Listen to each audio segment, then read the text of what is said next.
Golden Nook for Kids. The Little Lame Prince by Dinah Maria Craik. Chapter 2. Everybody was very kind to the poor little prince. I think people generally are kind to motherless children, whether princes or peasants. He had a magnificent nursery and a regular suite of attendants, and was treated with the greatest respect and state. Nobody was allowed to talk to him in silly baby language, or dandle him, or, above all, to kiss him, though perhaps some people did it surreptitiously, for he was such a sweet baby that it was difficult to help it.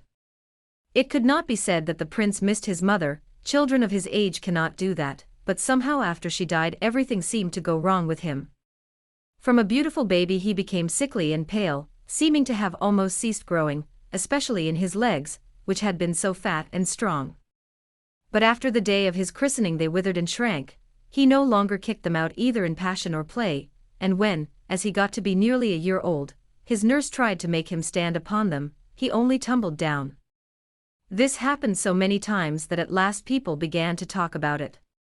A prince and not able to stand on his own legs. What a dreadful thing!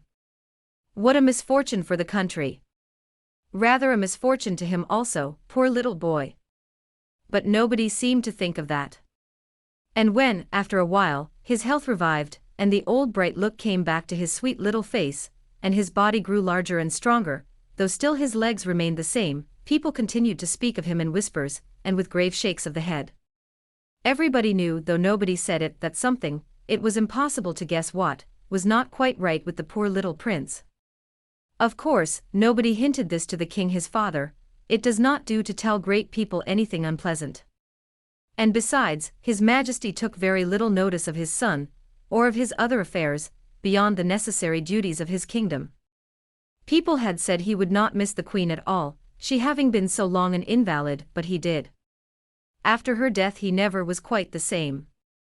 He established himself in her empty rooms, the only rooms in the palace whence one could see the beautiful mountains, and was often observed looking at them as if he thought she had flown away thither, and that his longing could bring her back again. And by a curious coincidence, which nobody dared inquire into, he desired that the prince might be called, not by any of the 24 grand names given him by his godfathers and godmothers, but by the identical name mentioned by the little old woman in grey, Dolor, after his mother Dolores. Once a week, according to established state custom, the prince, dressed in his very best, was brought to the king his father for half an hour, but his majesty was generally too ill and too melancholy to pay much heed to the child. Only once, when he and the crown prince, who was exceedingly attentive to his royal brother, were sitting together, with Prince Dolor playing in a corner of the room, dragging himself about with his arms rather than his legs, and sometimes trying feebly to crawl from one chair to another, it seemed to strike the father that all was not right with his son. "How old is his royal highness?" said he suddenly to the nurse.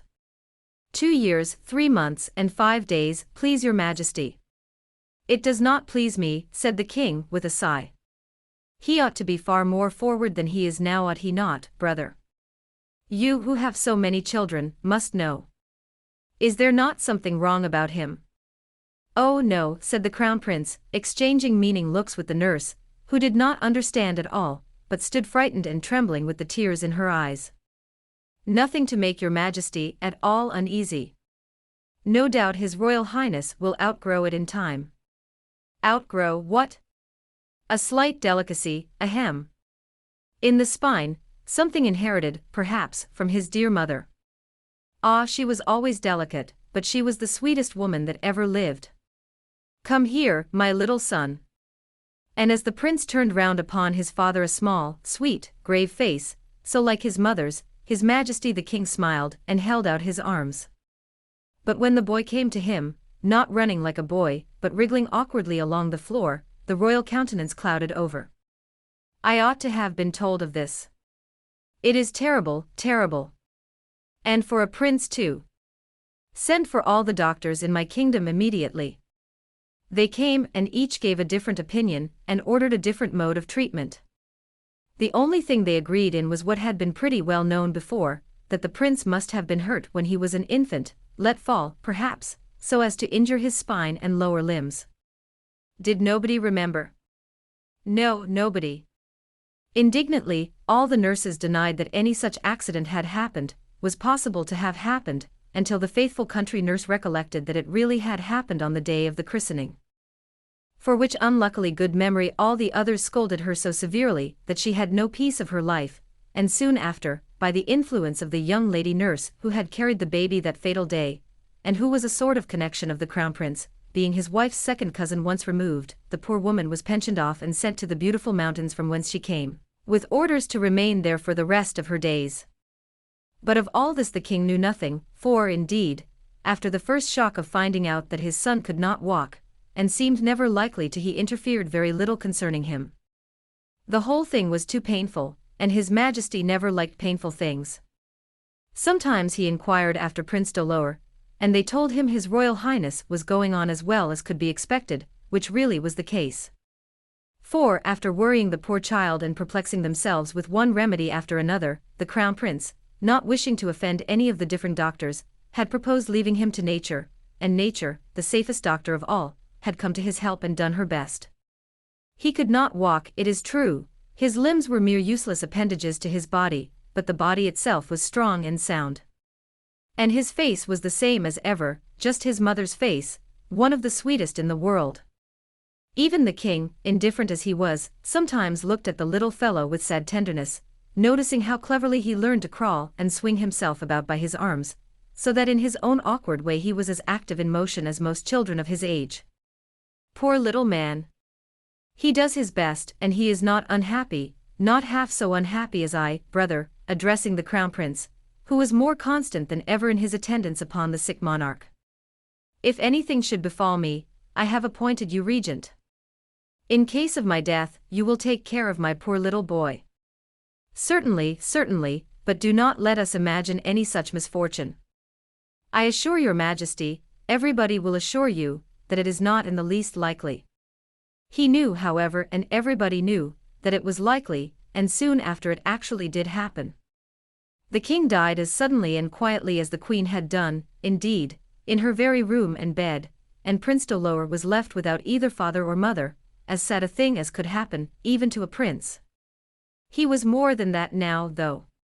He was a king. In no man's land, as in other countries, the people were struck with grief one day and revived the next. "The king is dead, long live the king," was the cry that rang through the nation, and almost before his late majesty had been laid beside the queen in their splendid mausoleum, crowds came thronging from all parts to the royal palace, eager to see the new monarch. They did see him, the prince regent took care they should, sitting on the floor of the council chamber, sucking his thumb. And when one of the gentlemen in waiting lifted him up and carried him, fancy carrying a king, to the chair of state, and put the crown on his head, he shook it off again, it was so heavy and uncomfortable.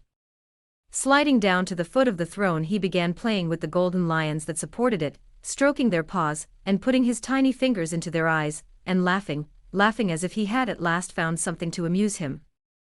"There's a fine king for you," said the first lord in waiting, a friend of the prince regent's, the crown prince that used to be, who, in the deepest mourning, stood silently beside the throne of his young nephew. He was a handsome man, very grand and clever looking. What a king! Who can never stand to receive his subjects, never walk in processions, who to the last day of his life will have to be carried about like a baby. Very unfortunate. Exceedingly unfortunate, repeated the second lord.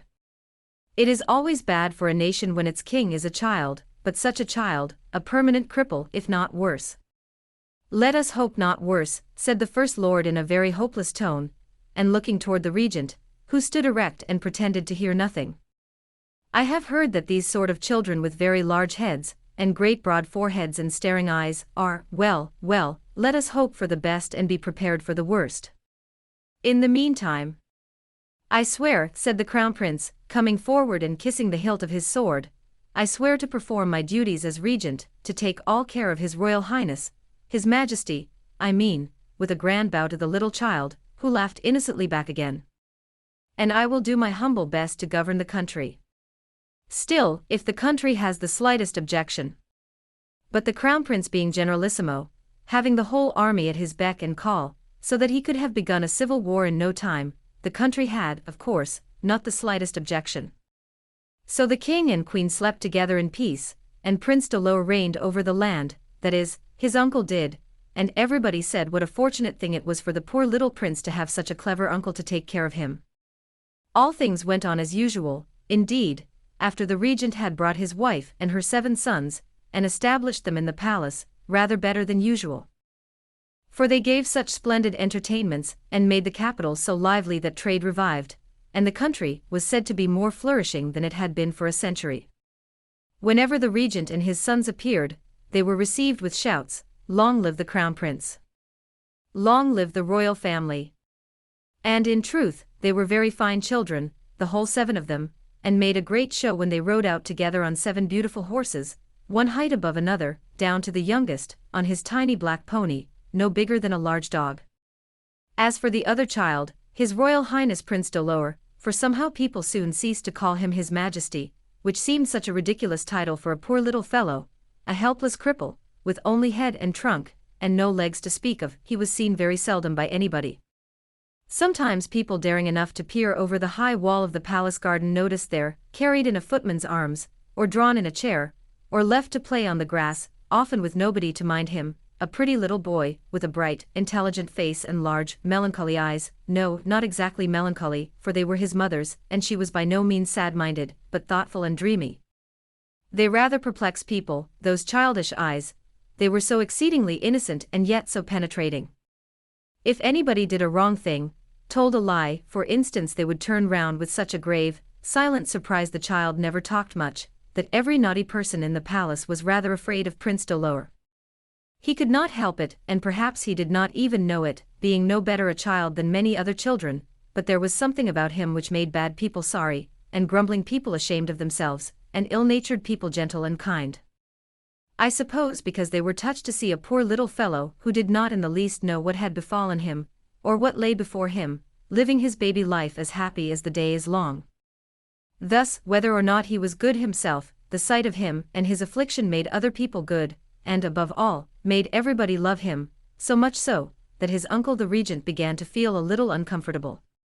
Now, I have nothing to say against uncles in general. They are usually very excellent people, and very convenient to little boys and girls. Even the cruel uncle of the Babes in the Wood I believe to be quite an exceptional character. And this cruel uncle of whom I am telling was, I hope, an exception too. He did not mean to be cruel. If anybody had called him so, he would have resented it extremely. He would have said that what he did was done entirely for the good of the country.